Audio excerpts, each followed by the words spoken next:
एक भाव चित्ती,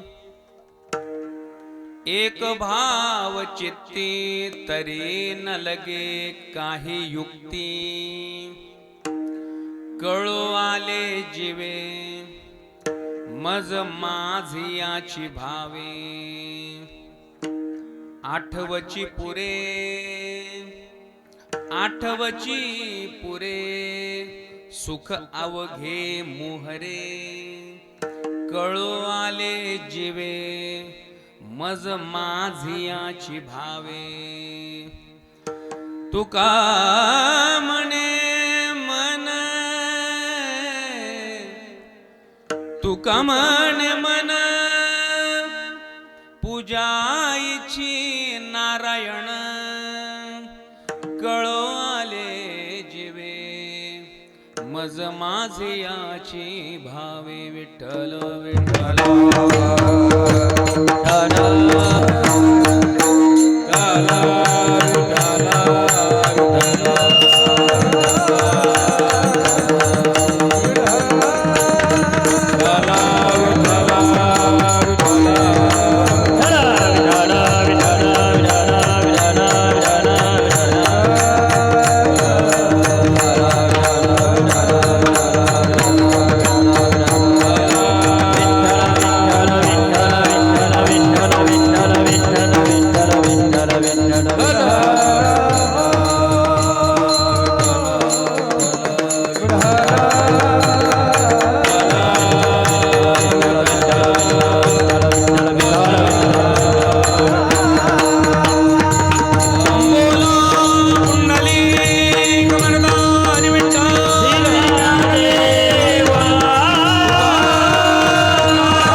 समचरण सरोजं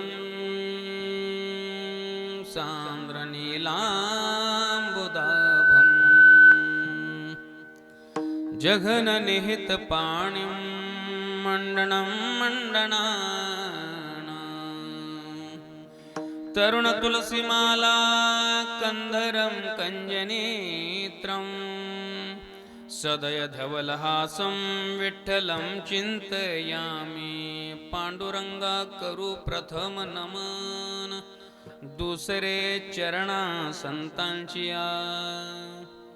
त्यांच्या कृपादाने कथेचा विस्तारू. बाबाजी सद्गुरु दास तुका.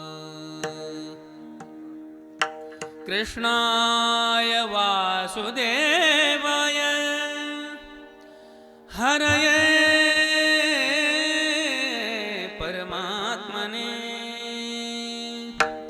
प्रणत क्लेश नाशाय गोविंदाय नमो नमः.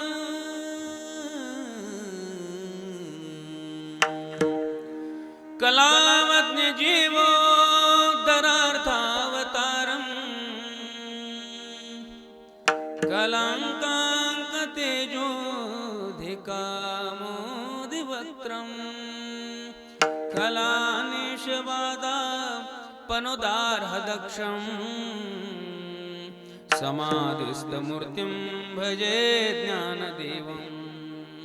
नमो ज्ञानेश्वरा, नमो ज्ञानेश्वरा, निवृत्ती उदारा सोपानदेवा.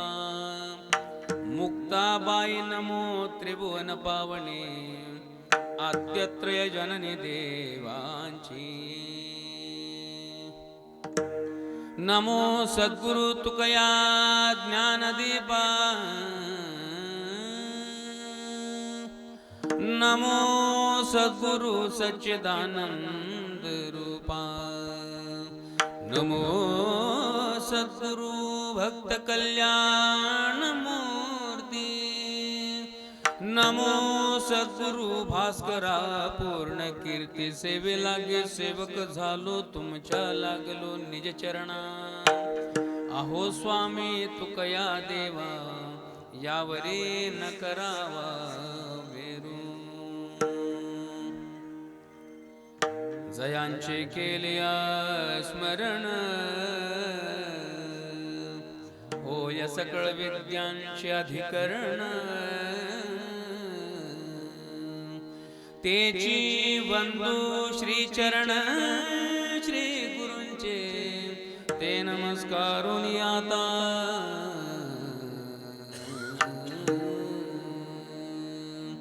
मस्तक है पायावरिया वार करी संतांच्या या वार करी संतांच्या या वार करी संतांच्या. मस्तक है पायावरिया वार करी संतांच्या वार करी संतांच्या वार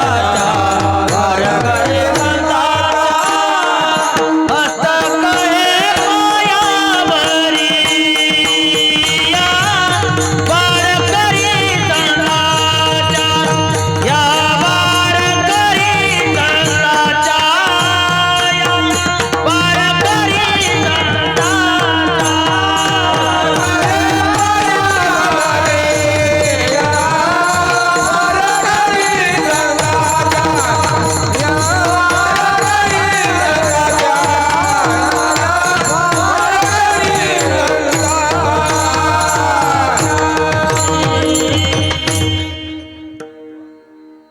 मस्तक है पायावरिया मस्तक हे पायावर या वार करी संतांच्या विठ्ठल विठ्ठल.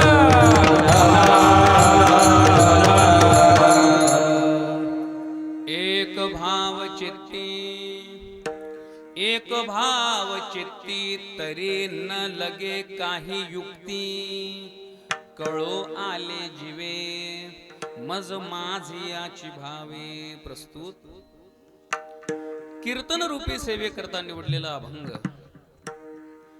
महान भगवत भक्त वारकरी संप्रदायाचे कळस की ज्यांनी चारही वेद संपूर्ण समाजाकरिता गाथेच्या रूपाने प्रगट केले असे जगद्वंदनीय देहूचे सुप्रसिद्ध साधू जगद्गुरु तुकोबाराय यांचा हा 4 चरणांचा आणि अत्यंत महत्वाचा अशा प्रकारचा अभंग आहे. विठ्ठल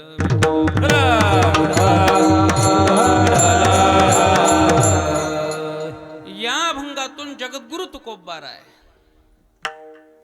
परमात्मा प्राप्तीचा म्हणजे देवाच्या प्राप्तीचा अत्यंत महत्वाचा आणि मुख्य असा उपाय तुम्हा मला सुचवतात. पण अभंगाच्या चिंतनापूर्वी अल्पसा परिहार द्यायचा तो म्हणजे असा. भगवान श्री पंढरीनाथांच्या कृपेने त्याचप्रमाणे थोर संत महत्पुरुषांच्या आशीर्वादाने पदस्पर्शाने पुनीत पवित्र असलेल्या आपल्या या अतिपवित्र परमार्थ आश्रमामध्ये श्री संत गजानन महाराजांच्या या दिव्य दरबारामध्ये संपन्न होत असलेला हा 5व्या वर्धापन दिनाच्या निमित्ताने भव्य आणि दिव्य अशा प्रकारचा हरिकीर्तन महोत्सव. आणि या महोत्सवामध्ये यावर्षी मला देखील सेवेची संधी आदरणीय पूजनीय हरिभक्तीपरायण आमचे श्रीनिवास महाराज तर महाराजांची आज्ञा झाली. त्याचप्रमाणे माझे गुरुबंधू हरिभक्तीपरायण आमचे विजय महाराज नळगे यांचा मला फोन आला. अर्थात बाबांच्या आज्ञेनंच त्यांनी मला फोन केला आणि त्यांच्या माध्यमातून त्यांच्याद्वारा ही सेवा माझ्या वाट्याला प्राप्त झाली. नक्की स्वतःचं परमभाग्य अशा प्रकारचा समजतो की ज्या साधनाने प्रत्यक्ष देह ब्रह्मरूप होतो ब्रह्मभूत काया होतसे कीर्तने. हे सामर्थ्य कीर्तनाचं असतं. याचा अर्थ कीर्तन म्हणजे केवळ कीर्तनकार महाराज येतात फेटा बांधतात कंबर बांधतात न बोलायलाच लागतात बस बाबा एवढ्यालाच कीर्तन म्हणतात का? अहो हे वरवर दिसायला कीर्तन आहे पण या कीर्तनाचं सामर्थ्य वेगळं आहे. कीर्तन चांग कीर्तन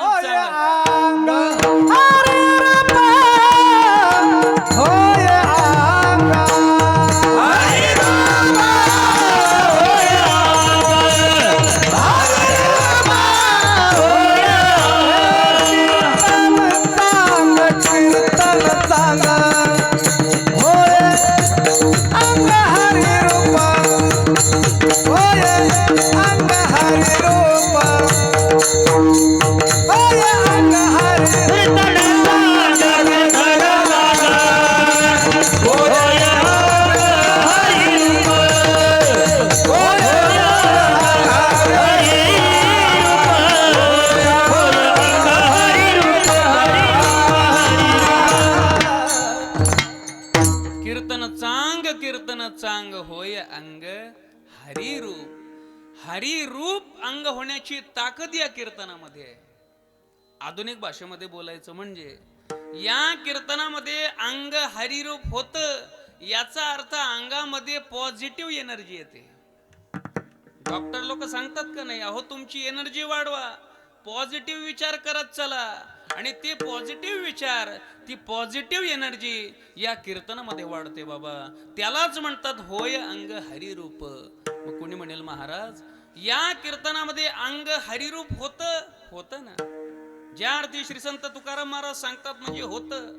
अंगामध्ये पॉझिटिव्ह एनर्जी येते, हो येते ना. काय येते हो महाराज, काय कारण असेल तर संत महात्मे त्याचं कारण सांगतात की सगुण चरित्रे परम पवित्रे सादर वर्णावी. सगुण चरित्रे परम पवित्रे सादर वर्णावी. सज्जन वृंदे मनोभावे आदि वंदावी. जेणे करोनी मूर्ती ठसावी अंतरी श्री हरीची. जेणे करोनी मूर्ती ठसावी अंतरी श्री हरीची. ऐसे कीर्तन मर्यादा आहे संतांच्या घरची. सगुण चरित्रे परम पवित्रे. सगुण चरित्रे परम पवित्रे. मला माहिती आहे सर्वांना करंट लागलं चांगलं, पण माझ्याकडे वारकरी चाली सुद्धा आहेत बाबा. की सगुण चरित्रे परम पवित्रे सादर वर्णावी. सजन वृंदे मनोभावे आदि वंदावी. आदि वंदावी. किती अरू महाराज. चाली भरपूर आहेत महाराज, पण अर्थ फार गोड आहे की या कीर्तनामध्ये संत आणि भगवंत यांच्या चरित्राचं गायन केलं जातं. आणि ज्या वेळेला संतांचं चरित्र, देवाचं चरित्र आपल्या कानावर पडलं की त्या चरित्राचं सामर्थ्य होय अंग हरिरूप. ती एनर्जी, ते चैतन्य प्रत्येकाच्या अंतःकरणामध्ये निर्माण होतं. त्या दृष्टीनं स्वतःला अतिशय भाग्यवान अशा प्रकारचा समजतो की मला याच देहामध्ये पुन्हा पुन्हा वारंवार अशी सेवेची संधी भगवान परमात्मा देतात. आणि त्यात पुन्हा माझं डबल भाग्य असं आहे की माझी सेवा ही श्री संत गजानन महाराज यांच्या दिव्य दरबारामध्ये. महाराज काही 3-4 महिन्याआधी संस्थानामध्ये सेवा मिळाली. तिथं जे चैतन्य अंतःकरणामध्ये निर्माण झालं, तेच चैतन्य, तीच भावना या ठिकाणी दर्शन करत असताना महाराज मला अंतःकरणात आली बरं का. काय महाराजांनी दिव्य कार्य केलं तुमच्या परिसरामध्ये. काय कुठले महाराज मुक्ताई नगर कडचे तिकडून इकडं आले, स्वतःच्या पैशाने जागा घेतली बाबा. कुणाकडे दान मागितली नाही, जागा पैशानं घेतली ना. सुंदर या ठिकाणी हा परमार्थ आश्रम, नावही काय सुंदर आहे.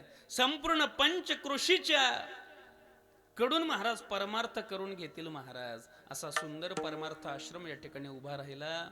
आणि श्री संत गजानन महाराज यांचं सामर्थ्य, यांची कृपा मला शब्दाने सांगून जमत नाही. आपण जर त्या परिसरात गेलात, शेगाव संस्थान आणि तिथला परिसर बघा महाराज, काय आदर्श घेण्यासारखं जीवन आहे. श्री संत गजानन महाराजांचे असे संस्कार आहेत, एवढं सामर्थ्य आहे. स्वच्छता बघावी तर संस्थान बरं का, सेवाभाव बघावा तर संस्थान.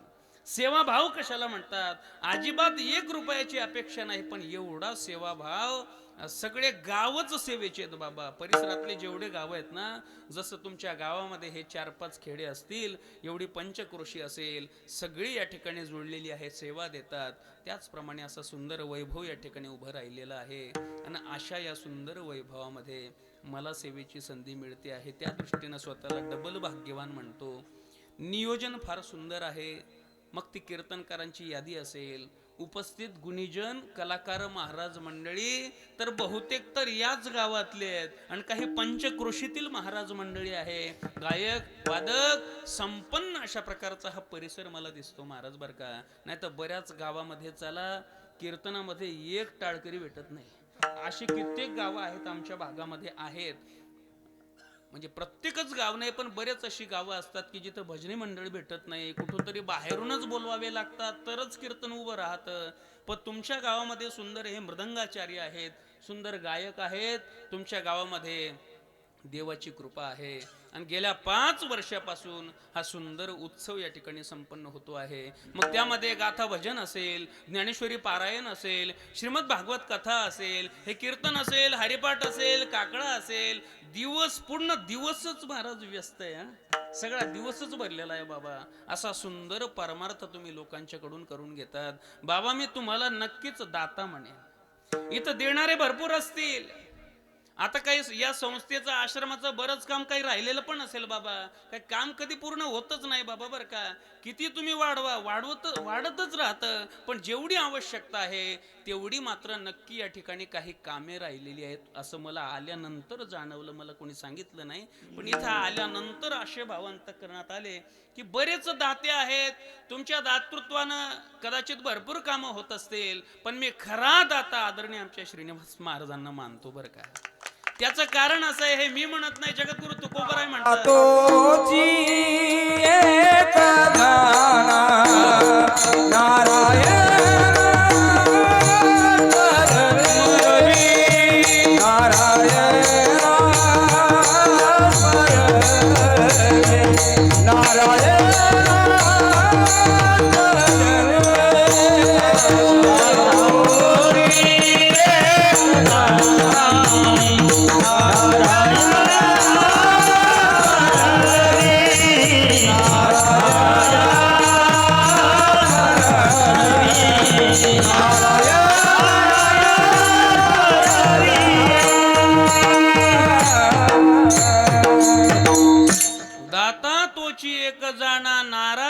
स्मरवी. जो समाजाकडून नामचिंतन करून घेतो, जो नारायणाचं स्मरण करायला लावतो, जो लोकांच्याकडून परमार्थ करून घेतो, तो खरा दाता आहेत. आणि असे दाते आदरणीय आमचे श्रीनिवास महाराज आहेत बरं का. एवढं वैभव या ठिकाणी उभं राहिलं. पण जर ते आता तुमच्या परिसरामध्ये आहेत म्हणून तुम्ही लगेच ओळखता हे आमचे महाराज आहे म्हणून. पण यांना कुठं एकट्या भागामध्ये सोडा बरं. कोणीच नाही म्हणणार की यांचा एवढा आश्रम असेल ना, एवढं वैभव असेल. अगदी साधी राहणी अशी महाराजांची आहे बरं का. आता कसं आहे महाराज, जे संत महात्मे असतात, जे अधिकारी असतात, त्यांची स्तुती तोंडावरच करायची. तोंडावर स्तुती केलेली चालते बाबा. जे अधिकारी महात्मे आहेत त्याच्याकरता एवढं मी बोलून दाखवलं. या सप्ताहामध्ये ज्यांनी ज्यांनी ज्या काही सेवा स्वीकारल्या असतील, मग ती कीर्तनाची सेवा असेल, ते कीर्तनाचं यजमानत्व पद असेल, ते अन्नदान असेल, ते संत भोजन असेल, सगळ्यांना अंतःकरणापासून वंदन करतो. त्याचप्रमाणे आजच्या कीर्तनाची सेवा अर्थात आजच्या कीर्तनाचे जे यजमान आहेत असे हरिभक्ती परायण दीपक राजेभाऊ नळगे, त्याचप्रमाणे श्री हरिभक्ती परायण सोमनाथ दत्ता कराडे यांच्याकडनं आजच्या कीर्तनाची सेवा आहेत. अर्थात हे कुटुंब म्हणजे वारकरीच कुटुंब आहेत. त्याच्यातले सगळे गायकच आहेत, वादकच आहेत, असे कलाकार आहेत. आणि आमच्या गुरुबंधूंनीच माझी सेवा घेतली बरं का. आणि त्याच्याकरता म्हटलं बा, आपले गुरुबंधूंकडनं सेवा आहे तर तिथं आपण काय जास्त विचार करायचा. आपल्यालाही सेवा घडन. महाराजांनी आधीच इथलं महात्म्य मला सांगितलं होतं आणि त्यात पुन्हा इथं आल्यानंतर मला हे दर्शन घडलं. स्वतःला अतिशय भाग्यवान समजतो. नियोजन फार सुंदर आहे. श्रोते असतील, गायक वादक असतील, आपापल्या क्षेत्रामध्ये अतिशय विशारद आहेत, अतिशय पारंगत आहेत. अशी ज्ञानी कलाकार मंडळी केवळ बाबांवर श्रद्धा असल्यामुळे या ठिकाणी दरवर्षी रोज या ठिकाणी येतात. त्या सगळ्यांना मी मनोभावे वंदन करतो. सगळ्यांचे चरणी नतमस्तक होतो. त्याचप्रमाणे या सप्ताहामध्ये ज्यांची कथा आहे आदरणीय हरिभक्ती परायण गणेशानंद महाराज यांना देखील मी वंदन करतो आणि माझ्या चिंतन सेवेला प्रारंभ करतो. विठ्ठल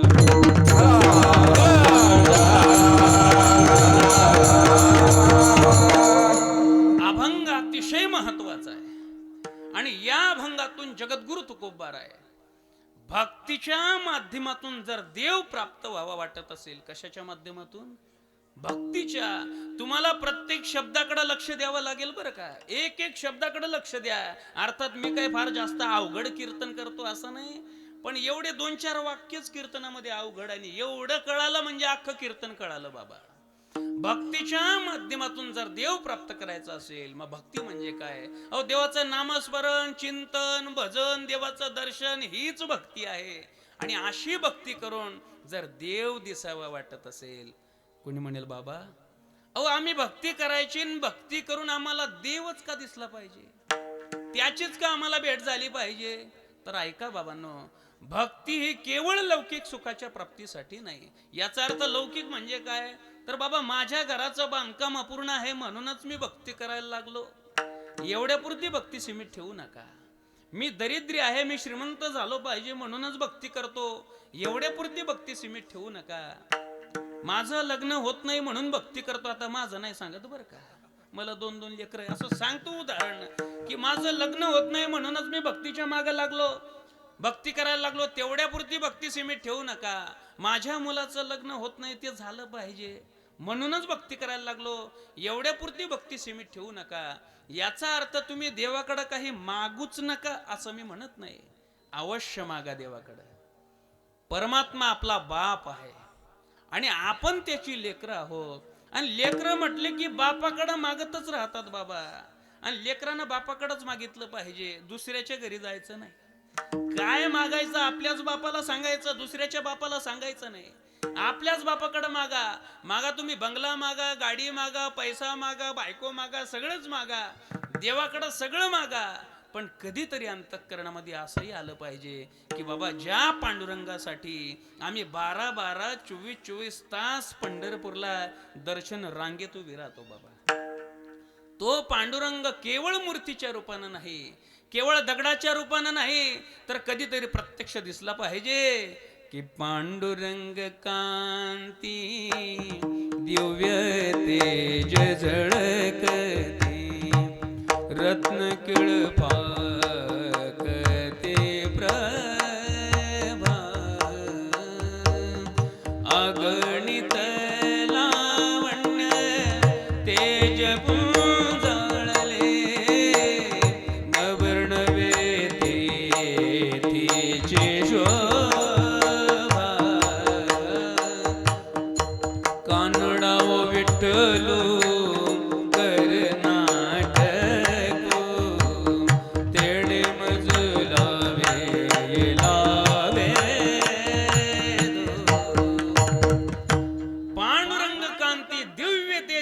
सुंदर परमात्मा आहे. काय त्याची कांती आहे. आपल्याला दिसायला दगड दिसतो, रंग काळा दिसतो, छोटीशी मूर्ती दिसते, पण तेवढाच पांडुरंग नाही. म्हणजे पांडुरंग तोच, पण जो खरा पांडुरंग आहे त्याच्यातलं जे चैतन्य आहे, खरं सांगा इमानदारीनं कोणाला दिसलंय का हो तसं? कोणाला दिसतो का पांडुरंग असा?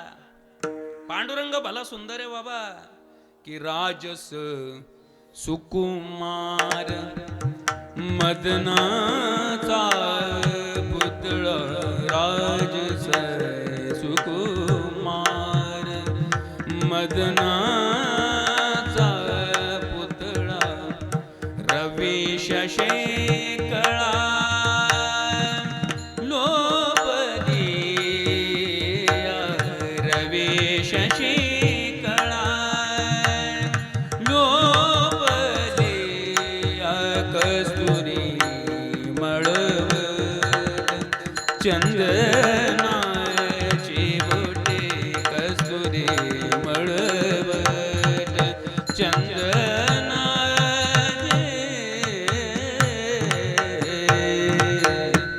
राजस आहे, सुकुमार आहे, मदनाचा पुतळा आहे, एवढा सुंदर परमात्मा आहे. मग कोणी म्हणेल महाराज खरंच पांडुरंग एवढा सुंदर आहे? हो, एवढा सुंदर आहे. का सुंदर आहे हो महाराज? तर भगवान पांडुरंग दुसरा तिसरा कोणी नाही, प्रत्यक्ष भगवान कृष्णच आहेत बाबा. कोणी म्हणतं गोकुळातून आला, कोणी म्हणतं वैकुंठातून आला, कोणी म्हणतं द्वारकेतून आला, कुठून काय येईना, पण आला कृष्णच. त्या भक्त पुंडलिकाने मायबापाची एवढी सेवा केली बाबा, इतकी सेवा केली की भगवान परमात्म्यालाही वाटलं माय बापाची यानं एवढी सेवा केली म्हणजेच माझी सेवा केली. स्वामी काज गुरु भक्ती पितृवचन सेवा पती हेची विष्णूची महापूजा, यानं माझी सेवा केली, चला याला भेटायला गेलं पाहिजे. अहो तो भगवान कृष्ण प्रत्यक्ष पंढरपुरामध्ये आले, पण भक्त पुंडलिक माय बापाची सेवा करत बसले. मग वीट फेकली बाबा, म्हटलं या विटीवर उभे राहा. आता कृष्ण परमात्मा विटीवर राहिले उभे. कोणी म्हणतं वीट फेकली आणि त्याच्यानंतर भेटलेच नाही गेलेच नाही. नाही तसं नाही. मग त्यांनी का सेवा केलीच असेल का नाही, कुठंतरी थांबले असतील ना. मायबापाची सेवा झाली, उठले, पांडुरंगाचं दर्शन केलं, भगवान कृष्णाचं दर्शन केलं. भगवान परमात्मा प्रसन्न आहे. पुंडलिका एवढी सेवा केली मायबापाची की प्रत्यक्ष मला इथं यावं लागलं. काय मागायचंय माग, काय मागायचंय. म्हटले देवा आता मला पैसा धनसंपत्ती हे काहीच नको, फक्त एवढंच द्या की तुम्ही आता पंढरपूर सोडून जाऊच नका, इथंच राहा. आणि जे कोणी खट नट यावे, जे कोणी जसे येतील तुझ्या दारी त्यांचा उद्धार कर. आणि अशा भक्ताची वाट भगवान परमात्मा पाहतो. वाट पाहे उभा भेटीची आवडी. असा भगवान पांडुरंग इतका सुंदर आहे बाबा. तो प्रत्यक्ष भगवान कृष्णच आहे, फक्त इथं समचरण आहेत. आणि भगवान कृष्णाची मूर्ती पहा तुम्ही, देहुडा चरणी, वाकडा पाय आहे, वाकडा पाय आहे, पण इथं मात्र दोघं चरण सरळ आहेत. आणि तो भगवान कृष्ण काय सुंदर आहे. एकानं काय सुंदर गीत लिहिलं महाराज, मला वाटतं हिंदी कळत असेल ना, हिंदी भजन आहे, फार गोड आहे. कि सिर मोर मुकुट कानन कुंडल, दो चंचल नैन कटारे. सिर मोर मुकुट कानन कुंडल, दो चंचल नैन कटारे. मुख कमल पे भंवर बन केस लहराए,